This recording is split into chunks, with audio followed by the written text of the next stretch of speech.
વડોદરા લોકસભા બેઠકમાં જોરશોરથી પ્રચાર થઈ રહ્યો છે। ભાજપના ઉમેદવાર હેમાંગ જોશીએ પ્રચારના શ્રી ગણેશ કર્યા।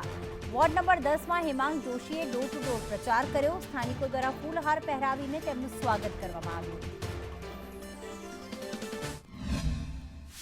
ખૂબ સરસ આવકાર મળી રહ્યો છે।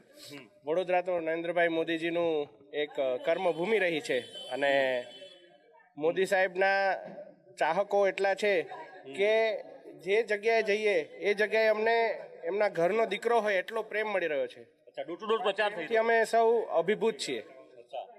ડોર ટુ ડોર પ્રચાર કેટલો મહત્વનો માનો છો? ખૂબ મહત્વનો છે। ડોર ટુ ડોર પ્રચારથી ઘણા બધા પ્રકારના આપણને મહત્વના પાસાઓની જાણ થતી હોય છે। કરમસદને વિશેષ દરજ્જાની પુનઃ માંગ ઉઠી છે। ચૂંટણી પહેલા માંગ ઉઠતા રાજકીય પક્ષોની મુશ્કેલી વધી। કરમસદના સરદાર પ્રેમીઓ 7 વર્ષથી આ માંગ કરી રહ્યા છે। કરમસદને વિશેષ દરજ્જાની માંગ 7 વર્ષ પહેલા ઉઠી હતી। અગાઉ સ્થાનિકોએ ઉપવાસ આંદોલન પણ છેડ્યું હતું। ચૂંટણી પહેલા સરદાર પ્રેમીઓ આંદોલનની ચીમકી ઉચ્ચારી છે। ઇરશાદ સૈયદ અમારી સાથે જોડાઈ ગયા છે। ઇરશાદ, કરમસદને વિશેષ દરજ્જો આપવો જોઈએ તેવી માંગ ફરી ઉઠવા પામી છે। કઈ રીતે આંદોલનને હવે આગળ વધારવામાં આવશે?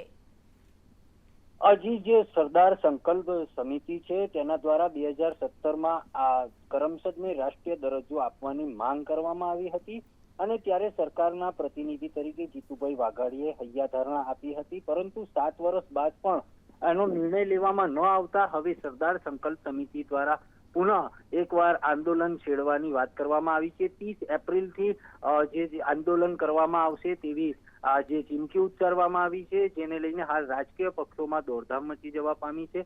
રાજકીય પક્ષો હાલ વિમાસણમાં મુકાઈ ગયા છે।